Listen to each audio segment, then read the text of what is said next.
एक छोटे से गांव में कमला देवी अपने दो बेटों राहुल और मोहन के साथ रहती थीं।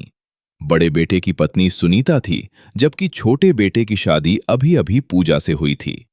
पूजा गरीब परिवार की बेटी थी, लेकिन उसके संस्कार इतने अच्छे थे कि शादी के पहले ही दिन उसने सास के पैर छूकर कहा, माँ जी, मैं इस घर की बहू नहीं, बेटी बनकर रहना चाहती हूँ। कमला देवी का दिल खुश हो गया। कुछ ही दिनों में पूजा ने पूरे घर की जिम्मेदारी संभाल ली। सुबह 4 बजे उठना, सबके लिए खाना बनाना, सास की दवा देना, खेत से लौटे परिवार के लिए चाय तैयार रखना, वो बिना शिकायत सब करती थी। धीरे धीरे गांव में भी उसकी तारीफ होने लगी। लोग कहते, कमला देवी, आपको तो लक्ष्मी जैसी बहू मिली है। बस यही बात सुनीता को चुभने लगी। वो सोचने लगी, पहले माँ जी मेरी तारीफ करती थी, अब हर जगह पूजा का नाम लिया जाता है। अगर ऐसा ही चलता रहा तो इस घर में मेरी कोई इज्जत नहीं बचेगी। उस दिन से सुनीता के मन में जलन की आग भड़क उठी। वो छोटी छोटी साजिशें करने लगी। कभी दाल में ज्यादा नमक डाल देती और कहती, माँ जी, पूजा ने खाना बिगाड़ दिया। कभी अलमारी से पैसे छिपा देती, कभी रिश्तेदारों के सामने कहती, गरीब घर की लड़कियां मौका मिलते ही घर पर कब्जा कर लेती हैं। पूजा हर बार चुप रहती। उसे भरोसा था कि एक दिन सच जरूर सामने आएगा, लेकिन झूठ बार बार बोला जाए तो सच भी कमजोर पड़ने लगता है। धीरे धीरे कमला देवी भी पूजा पर शक करने लगी।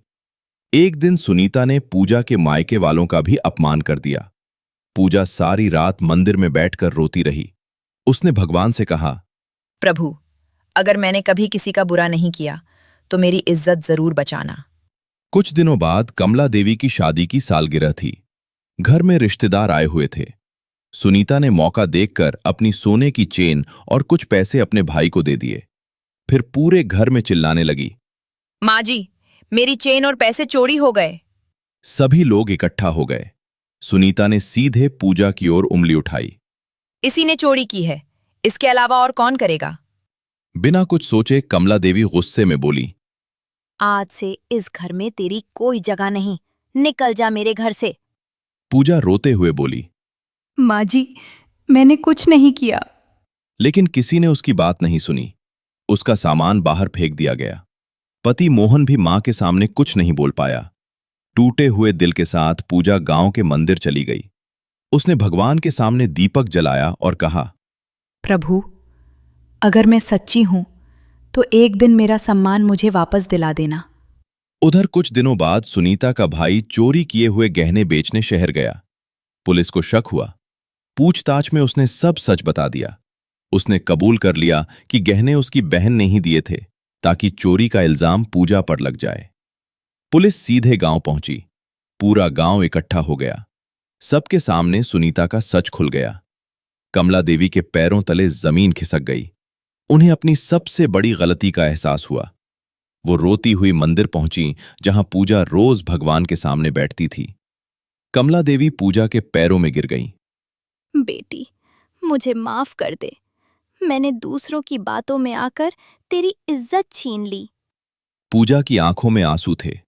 उसने सांस को उठाया और कहा, माँ जी, मैं आपको माफ करती हूँ, लेकिन मैं इस घर में तभी लौटूंगी जब आप पूरे गांव के सामने ये मानेंगी कि बिना सबूत किसी बहू पर इल्जाम लगाना सबसे बड़ा अन्याय है। अगले दिन पूरे गांव की पंचायत बुलाई गई।